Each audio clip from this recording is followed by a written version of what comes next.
now we're rolling. Ha ha. Yes.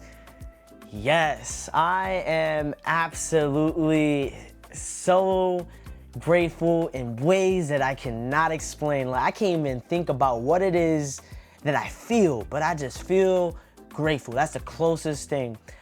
We have nearly sold 100 enough said card games, and man, I just gotta give a quick shout out to LEDC, is the Latino Economic Development Center over downtown in Springfield. Shout outs to Andrew. And honestly, giving me the opportunity and granting the business.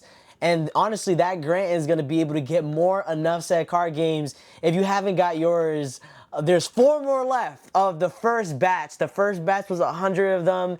And man, I am really basking in this moment of gratefulness because you guys have told me how much you enjoy playing the game with your friends, your family, your significant other, right? It's all about breaking the ice with the person that you care about, the person that you're interested in, or the person that you love, right? And man, I am excited to get more version, and this next batch is gonna be a lot more bigger, but also it's gonna be a little bit remastered. It's gonna look a little bit different, and the way that that looks is gonna be able to have an instruction, right? How to play the game, because you'd be surprised. There's people that say that they don't know how to play the game. So you know what? I put it in there, and it just has a little finishing to the touch of the way it looks. So yes, again, I'm basking in this moment. If you haven't got your enough said card break, icebreaker questions, right? You can do so. Link will be in the bio. I am actually thinking about the last person to buy the game. They're going to get some form of incentive. I want to give them something along with their purchase. So you might be the last one. There's 4 left, right? It's literally like a quarter chance, 25% chance for you to potentially get an incentive. I don't know. I'm not going to spoil it for you. So you're just going to have to find out. You know, buy one for your cousins. You know, this is perfect, right, for Christmas, right? You could put it in the sock, right? Whatever, you know what I'm saying? I forgot what they call it. But yeah, you can put it in there. It's a quick gift, and you can play it anywhere that you go. Maybe not the club though. You know, I actually had an experience. I bring it everywhere I go. But I brought it to a bar, and because they were playing games there, right? Like they played Jenga, Connect Four. So I was like, oh, this is my opportunity. Whipped it out, and someone wanted to say, oh, it's sad that you have to have a card deck to start conversation. I was like, well, hey, I am proud for the fact that I made this game though, and she just didn't get it. But hey, I had to share that because I thought that was funny, and honestly, I really shouldn't care about what people think, and neither should you, right? You might have people that might say, oh, well, you know, you need a card deck to play the game. And the thing is that you don't necessarily need one. If you can have one card to start a conversation, that's all it is, right? But there's meaningful questions in there. And along with, you know, the communication card game, I want to talk about communication, right? And with communication, we have to use our words in ways that we set boundaries. And I think when it comes to boundaries, it's the most devastating thing. We don't know how to set boundaries.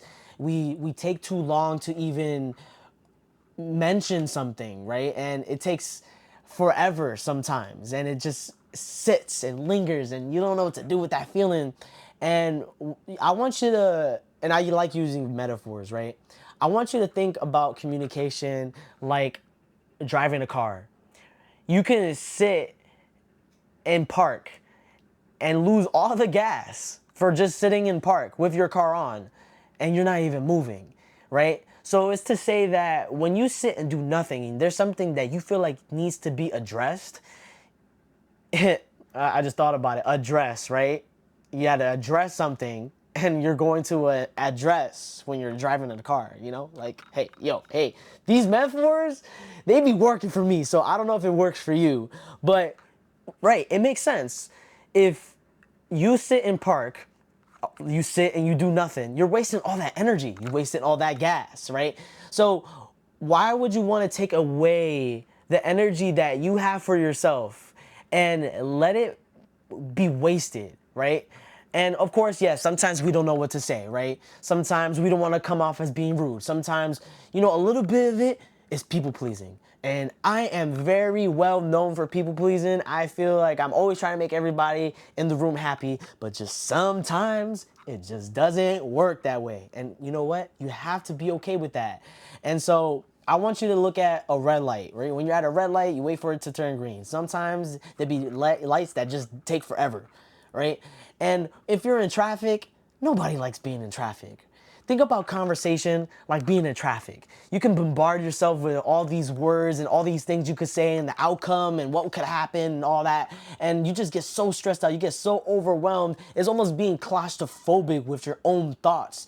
You gotta let go of the things that might happen, but just think about right now and think about what is valid, right? Think about, okay, oh, this is how I'm feeling. This is getting me upset, right?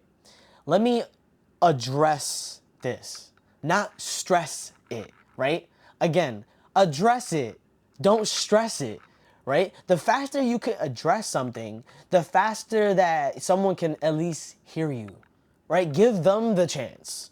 Give yourself the chance. Don't self-reject yourself thinking that this is going to be the outcome. Oh, because I'm going to ask something or I'm going to tell someone something and they're going to get upset. Or matter of fact, the whole point of boundaries is that it's going to upset people, right? The whole point of boundaries is that you're putting up a wall for your castle.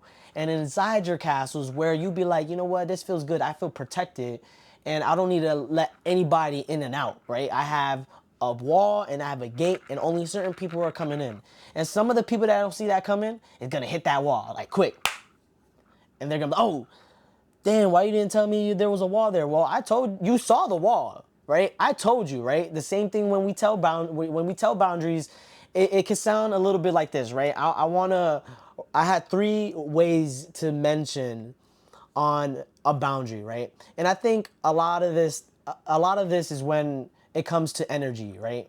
And when I go from energy, it goes to time because time is energy, right? Boundaries is so that you don't keep wasting time in the same cycle, right? The whole point of boundaries is so that whatever is going on the outside, it stays out there, but everything that is important is in inside, right? The things that you feel, the thing that makes you uncomfortable, the pet peeves, all these things, right? And one of my pet peeves is when something is to be told and it can't follow through, right? And I understand things happen, right? That's perfectly fine. But there's always something that has to give, right? Every time when you think about something that is bothering you, it's kind of like, oh, one time, shame on you. For a second time, shame on me. And then third time, you don't even want to get there. But it's like three strikes, you're out.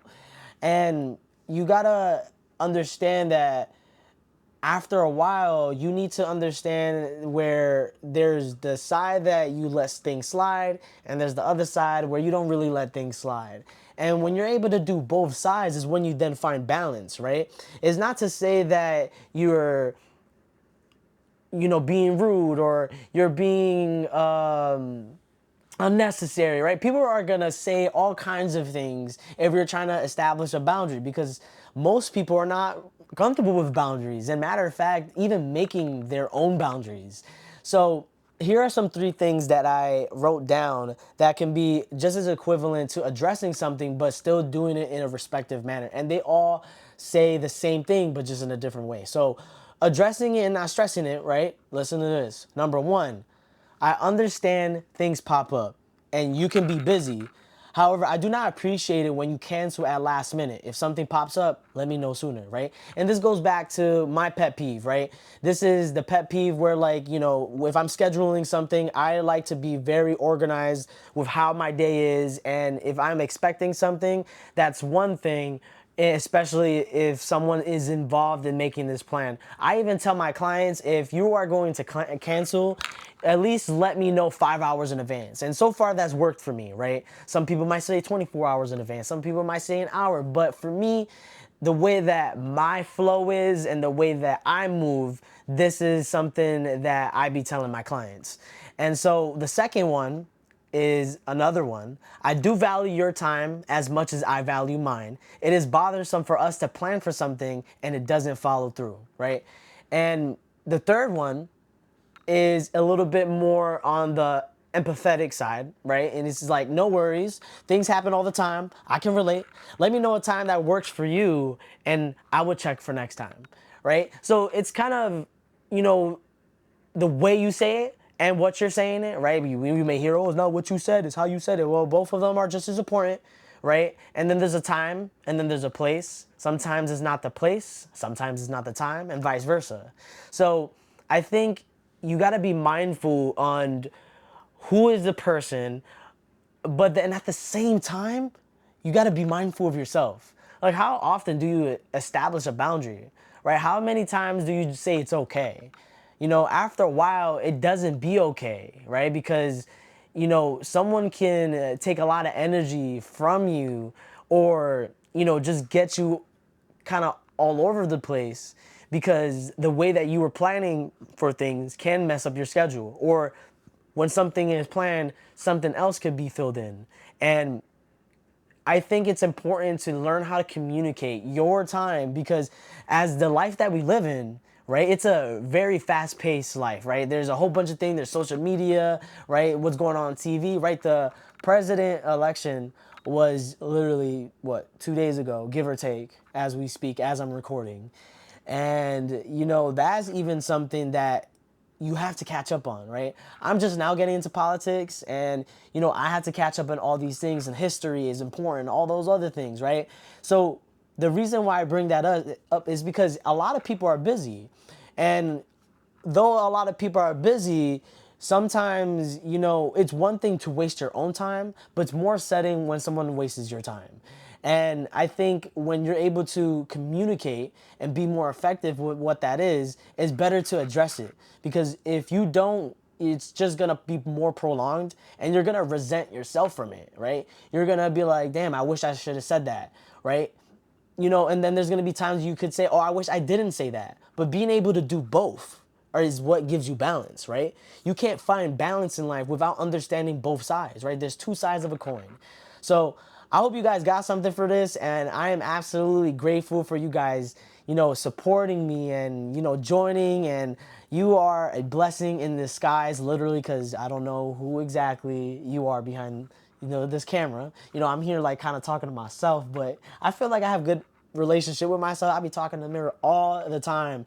And that is probably even something you should do when it comes to communication, right? Something that I do a lot is practice on my own and being in front of the camera, or times where I've been in front of people and I've presented. And man, I had the opportunity for a couple of them, like Westfield State. I presented in front of there. I was at Holyoke High and presented there, just talking about my experience, the importance about communication, and just having a communication card game that really brings people together. When you slow the word down together, it says to get there. And that's why we had to come together and go to that place where we want to be. If you want to live happier, healthier, and just more healed, you're cured from all the adversities, the challenges, the traumas, right? They'll always be there. It'll always be a reminder, but don't let it phase you anymore, right? It was a phase, but now you just got to keep growing from that. So that's what this is all about, and I just had to put it out there. So make sure you guys follow me on Instagram at The Rally Cries, right? We're growing, we're thriving, and I'm glad ah man, see, it's one of those. I can't even explain it, but until next time, y'all be easy. Peace.